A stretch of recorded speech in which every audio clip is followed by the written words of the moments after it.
I'd like to begin by acknowledging the traditional custodians of the country on which we meet. My name is Kathleen Jackson, and today I'll be interviewing Emeritus Professor John Mulvaney. Professor Mulvaney joined ANU in 1965 and became Professor of Prehistory in 1971, where he remained until his early retirement in 1985. Professor Mulvaney has provided a critical understanding of Australian archaeology and is known as the father of Australian archaeology. This interview is part of the Summer Scholar Program hosted by the the School of History at ANU and supervised by Paul Arthur.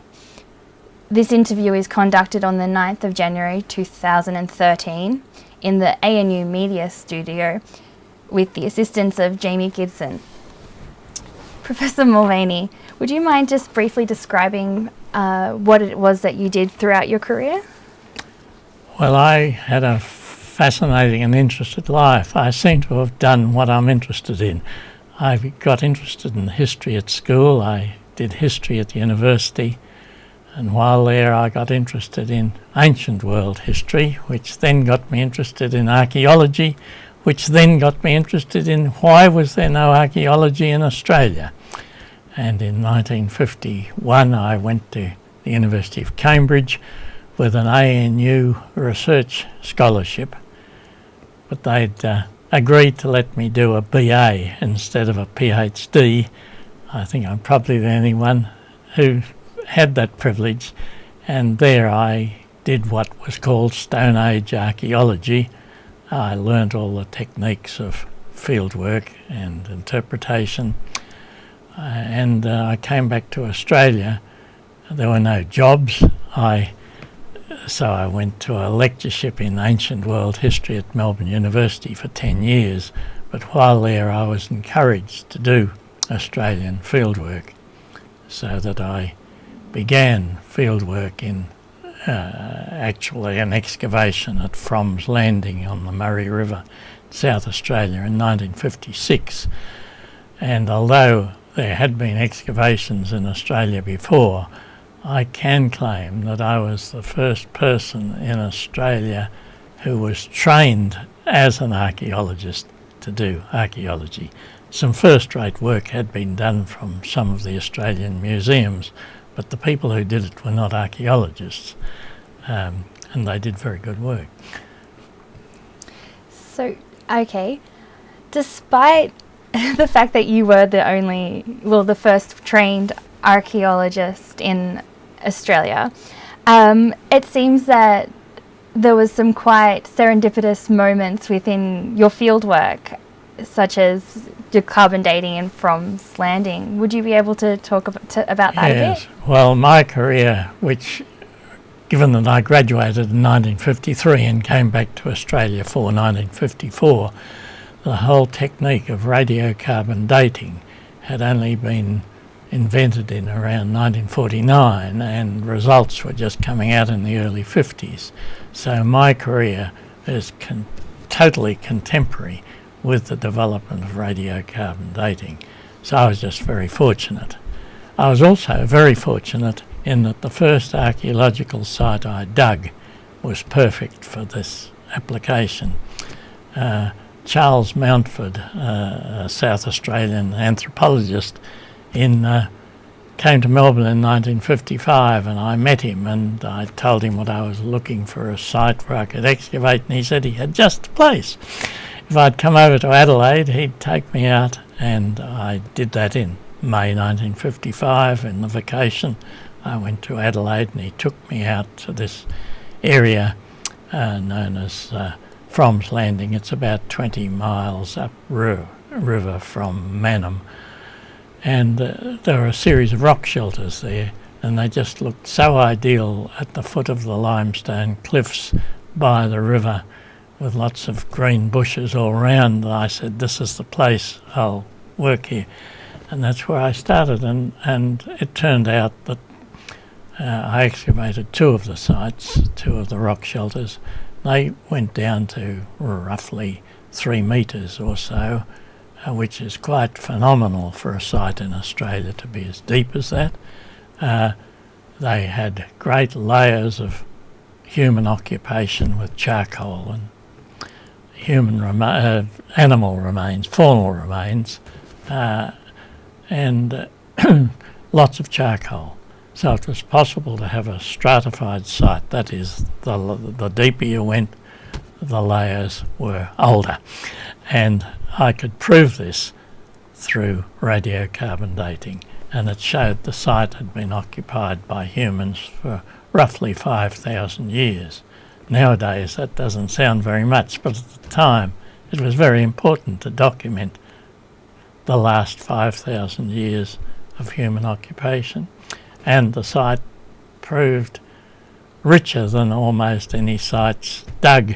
It had a great variety of animal fauna. It even included a jaw of a Tasmanian devil and a tooth of a thylacine, the Tasmanian tiger, both extinct on the mainland. And this was the first dating, both around 3,000 years ago, that they were present. And they coincided with the entire skeleton of a dingo, which showed that the dingo had been in Australia for at least 3,000 years, and we believe that that's probably one of the causes of the extinction of the devil and the tiger. They out-hunted them or whatever. So it was a very fortunate state of affairs to get a site like that to begin on. And one of your next big sites, Keniff Cave, could you speak about that? Yes, well, that's the second big piece of luck. I should just say that through a friend at Brisbane University who'd been out to Charleville and had met the Red Jaw, who was the operator of the radio operator of the goodness me now. Royal Flying Doctors. What do we call the bush hospital? Oh dear. Flying Doctors? The Flying Doctor Service, yes. Now I can go off again. My memory goes like that. That's all right. He was the radio operator at the Flying Doctor base, and he'd been out, he was interested in Aboriginal rock art and he'd photographed them. And this man told me that Red Jaw had this interest. So I wrote a letter to Red Jaw saying I was very pleased to hear that a person in Queensland was actually recording Aboriginal rock art, because in those days nobody cared. And I got back early in 1959 a box of Kodak slides which he'd taken just to show me.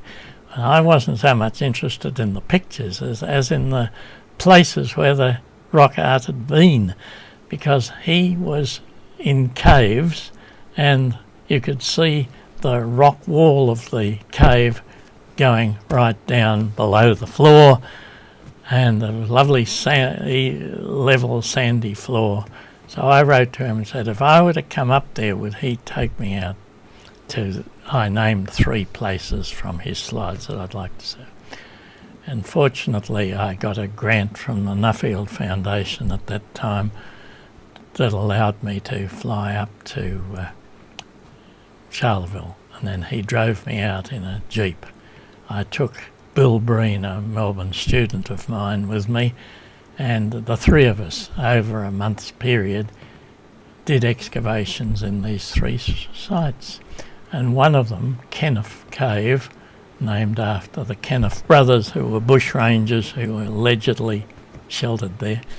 That site proved to be about 3 metres deep also, and it didn't have fauna preserved, but it had charcoal. And this is the first site where we had stratified human occupation. There were artefacts, stone artefacts, and radiocarbon date going back at that stage for 16,000 years. And that was the first stratigraphic proof, although there were other hints from elsewhere, that was that Aborigines had been here in the Ice Age, and that was a really sensational find. Would you be able to tell us about the story of when you've got those Yes, results? well, that's a much told story.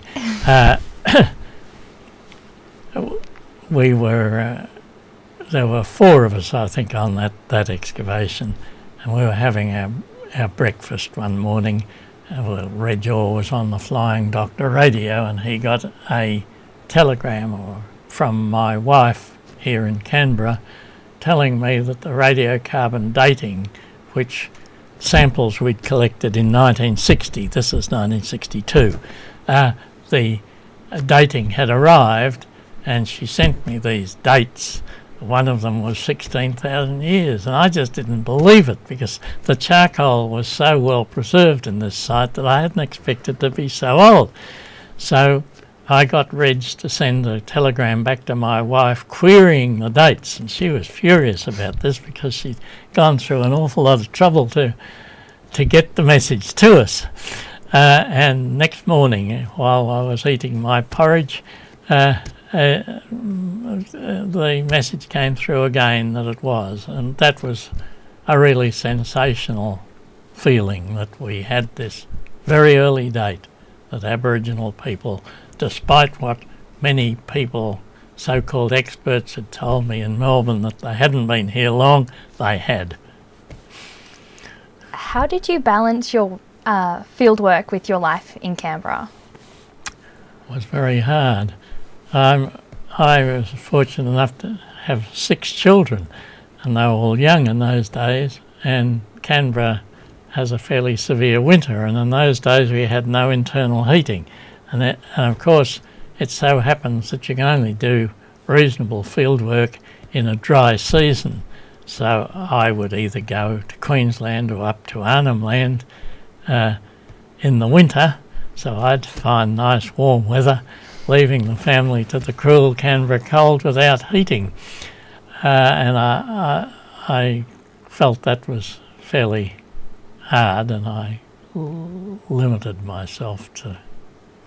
But I think I had a very supportive wife who supported me totally on doing this work, and I suppose I was so enthusiastic that nothing would have stopped me. But I think during the week when I was home, I would have to work hard. I was teaching or researching and writing, and when I got the chair, I would usually come in one day for a weekend to do my lectures and things, write them up. I almost always, every weekend we'd take the family out for a barbecue or swimming to the Cotter or somewhere like that. So I think I was fairly responsible despite all this leaving them in the winter. What was it like working in ANU in those days? It was a golden age. Well, all oldies say there was a golden age, but it really was. I came to the ANU a couple of years after Jack Olson came here, the first archaeologist to be appointed. In those days we were in the Research School of Pacific Studies in the Department of Anthropology. In 1969 the Department of Prehistory was separated. So I was in that department from 65 to 70 and we, to begin with, there was just Jack Goldson and myself, and then a couple of other staff were appointed. But we were just dead keen. I was very keen on Australian archaeology, and Jack was very keen on the South Pacific and New Guinea, and I suppose we just about split the world between us at that stage. And the ANU was exemplary. People must have had more time. The day I arrived, I was taken to meet personally with the Vice-Chancellor and the Registrar. I was treated as an honoured visitor, and I was given a university house to live in. I even had the choice of one of 5 houses I could have chosen in what are now inner suburbs.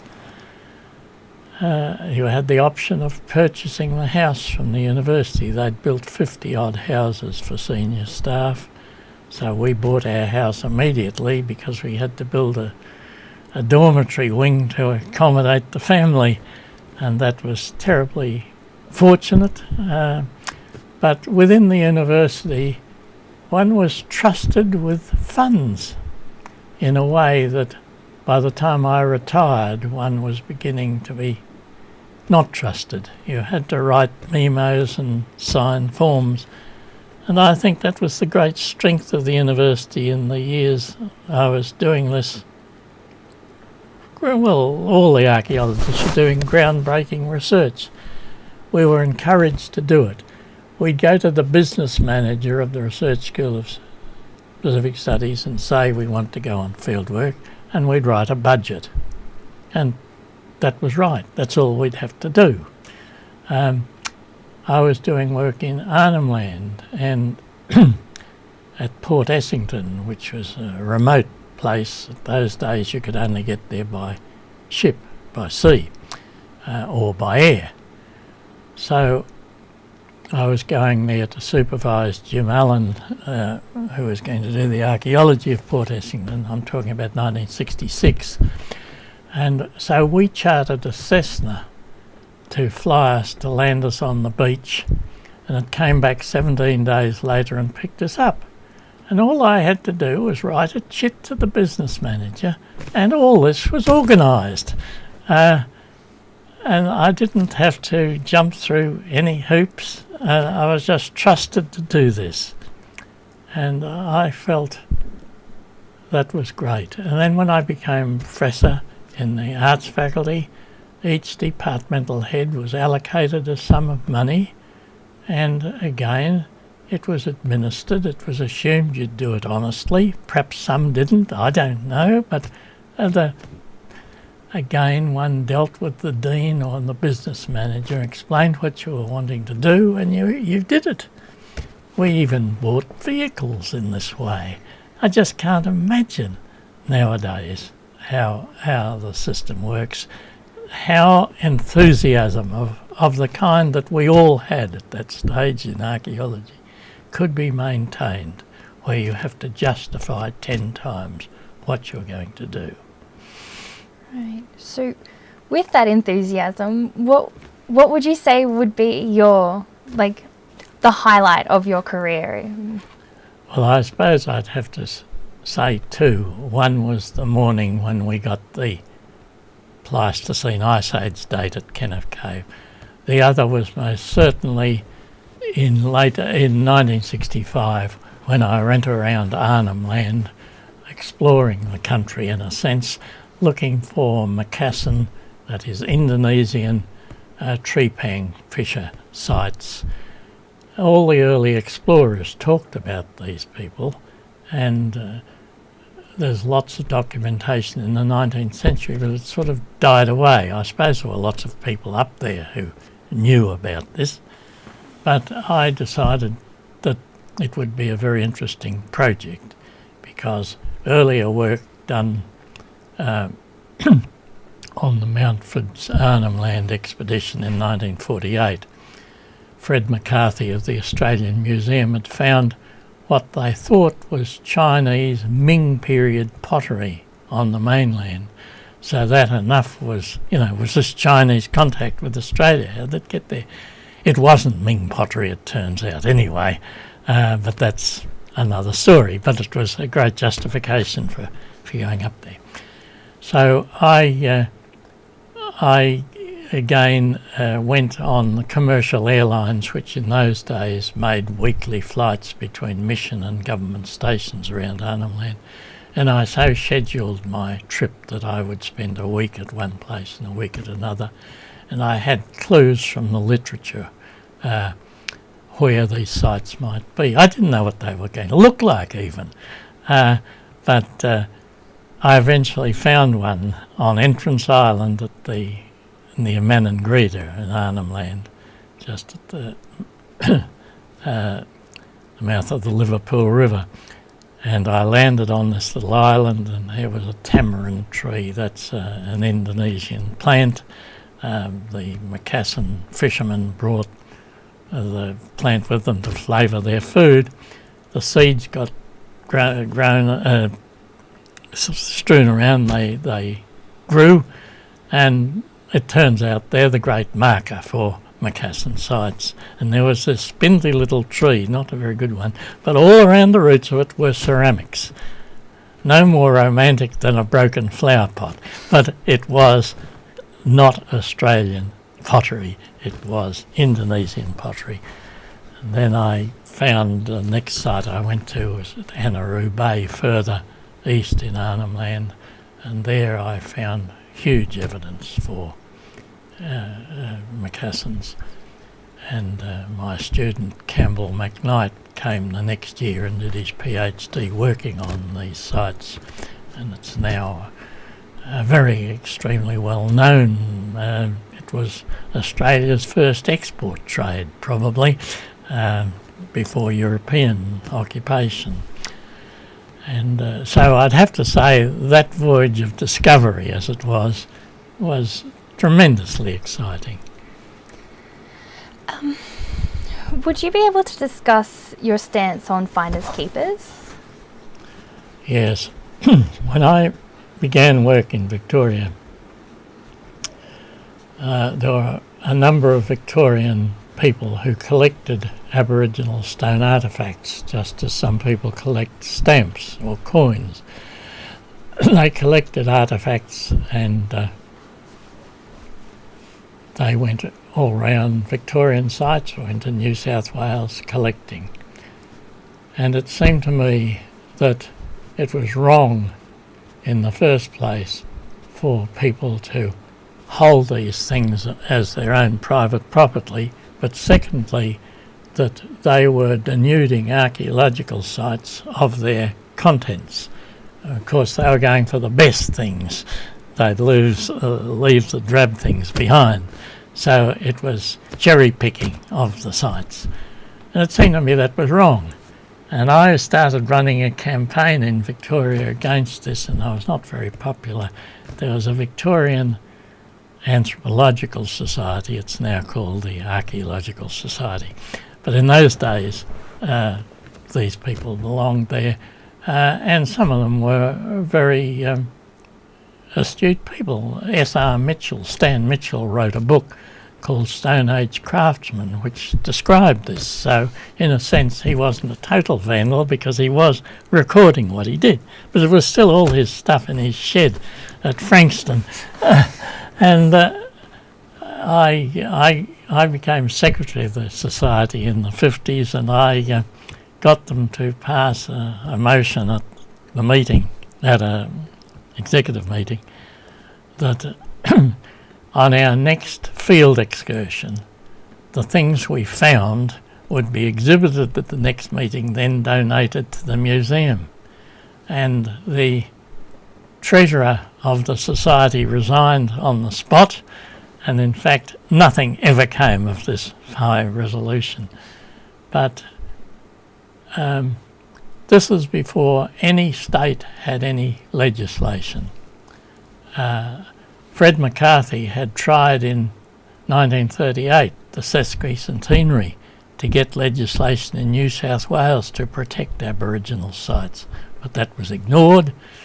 But during the period 1965 to 75, every state of Australia passed legislation. They didn't implement it, but at least it was passed to protect sites, and it's gradually been improved. But South Australia, under Robert Edwards' direction from the museum, was the first state to have the honour of passing legislation to protect heritage material. How has your stance on heritage protection changed over your career? Well, I don't think it's ever changed. I was always a bit holier than now, saying they can't keep things, and now they can't keep things. In fact, in many states it's an offence against the law to even pick a stone tool up. some of these laws, I think, have been stretched a bit too far, but nevertheless, sorry, I'm off the point. What was the question? How your stances has changed. Well, I suppose I became very interested in the protection of historic heritage. That's post-European, partly through going with Jim Allen in 1966 to Port Essington, which was a totally ruined place, abandoned, but people were going out from Darwin and souveniring the things there, and and there were other developments that I found throughout Arnhem Land that sites were being disturbed, and it seemed to me then that we badly needed legislation to protect European heritage as well. Now, of course, the National Trust movement also had that in mind. But when the National Trust first started, it must be said that what they wanted to protect were the homes of the great and the good. The homes of convicts or shepherds and so on were, I think, not within their ambit at the time, but it didn't take long before it did. So the National Trust was very important. But somewhere, the real movement, the big change for me was when the Whitlam government appointed a Royal Commission into national heritage issues under Justice Hope. They were to investigate Aboriginal sites, European sites, and environmental sites. I think Australia was the first country to actually have a study that combined all aspects of the environment, cultural and natural. And they presented this Hope report in 1974, recommending, among other things, that there should be an Australian Heritage Commission to look after these things. And absolutely accidentally, I met David Yenkin, who was to become the chairman of the Australian Heritage Commission. I met him at a private house one night. I didn't even know who he was. And I was carrying on about the need to have legislation to protect heritage, historic archaeological sites. They weren't places of the great and good because they were underground or they were ruins. And then he told me that he was about to become the chairman of this body, and he'd give me $20,000 if I would organise a conference on what should be done on these sort of things. And in late 1973, Jim Allen and Isabel McBride, who later succeeded me in the chair, we organised this conference for about 40-odd people in Canberra at Bruce Hall, and we drew up recommendations, and that was subsequently followed by a small committee on which I served to refine these. And very largely, I think, from that and other aspects of the Australian Heritage Commission, which was then in existence, Australia drew up a thing which is now known as the Borough Charter. We met at Borough in South Australia, I think in 1979, and we drew up these rules which anyone who was going to do anything about preserve or conserving a ruin or an established house of historic importance, the rules one should follow. And they've been so significant that they've been adopted in many countries of the world. Australia was the leading country in heritage conservation in the 70s, I think one could say without exaggeration. Unfortunately, we've slipped since. What do you think of being called the father of Australian archaeology? I'm most embarrassed. Herodotus was called the father of history, and perhaps with more justification. There were Fred McCarthy at the museum in Sydney, and Norman Tyndale, particularly at the South Australian Museum, were undertaking archaeological work long before I was. So it is embarrassing. I was the first person, I suppose, to do it from formal training. Whether my techniques are, I'm sure later generations will examine my results and deplore my techniques, which were very minimal compared with what's done today. But they were the cutting edge of research at the time. That's all one can say.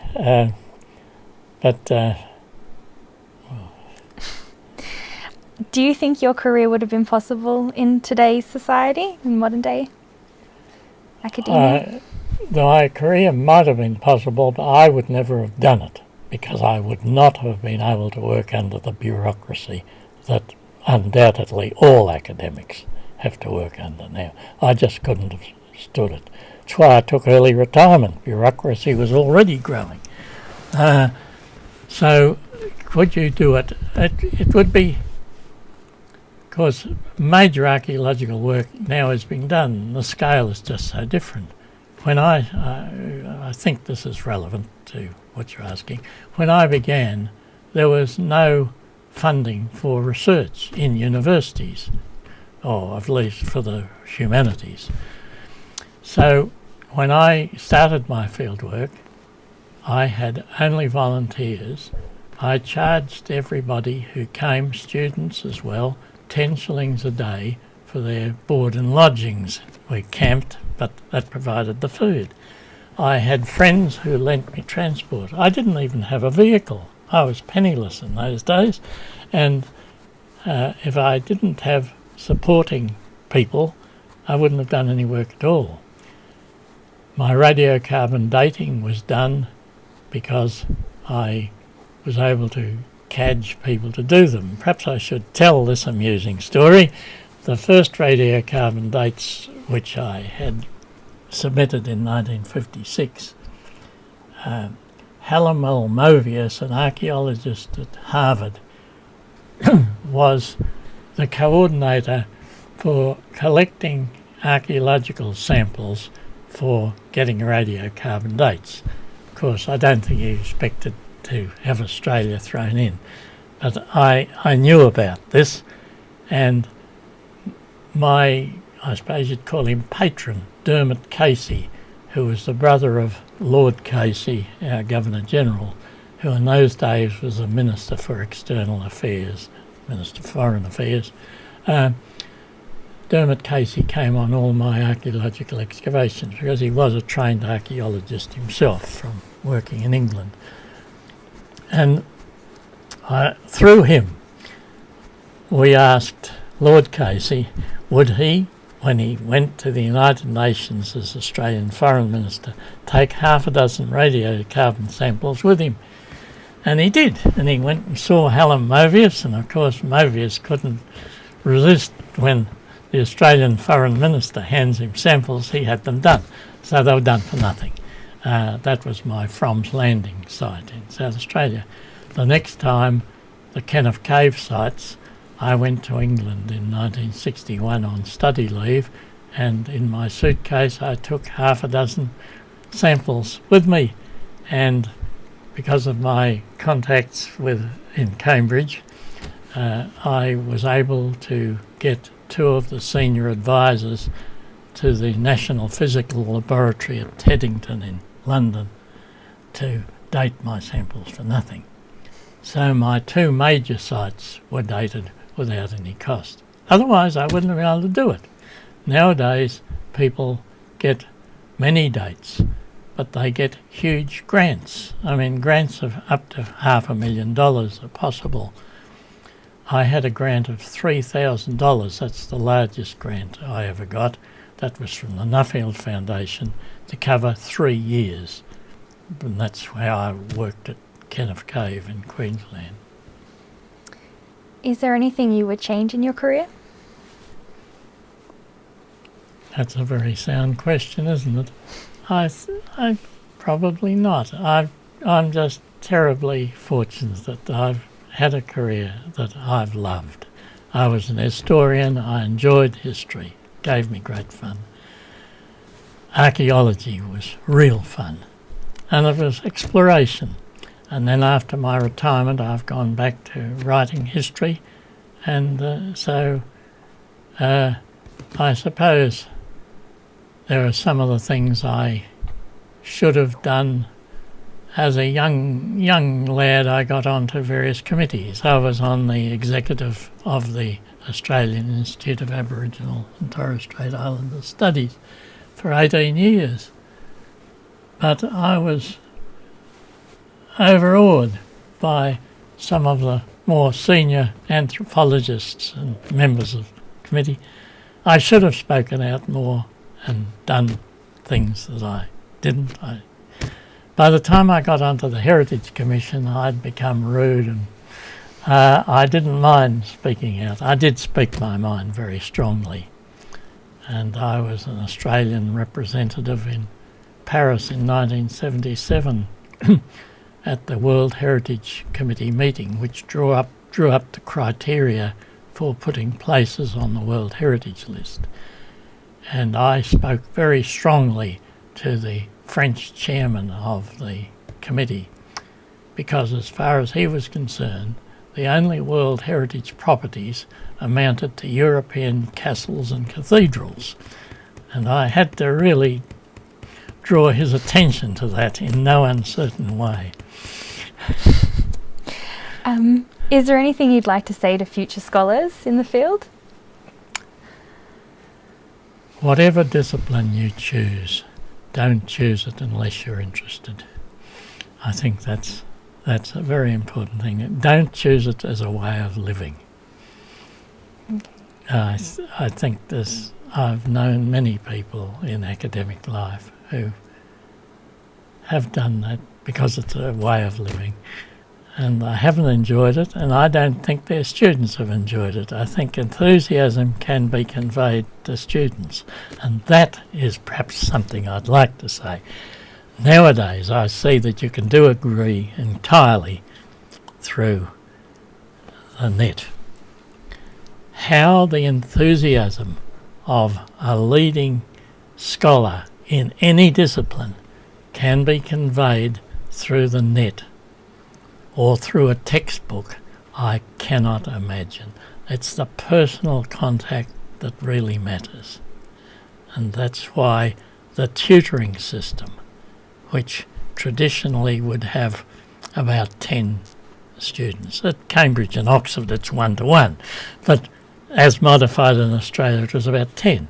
Now I gather it's 20, 30, 40. There is no personal contact in the same way as there used to be.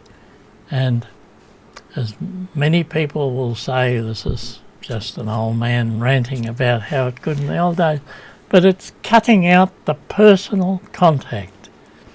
And as far as I was concerned, it was personal contact with Professor Kathleen Fitzpatrick, who taught British history at Melbourne University in my first year in 1946, and John O'Brien, who taught ancient world history.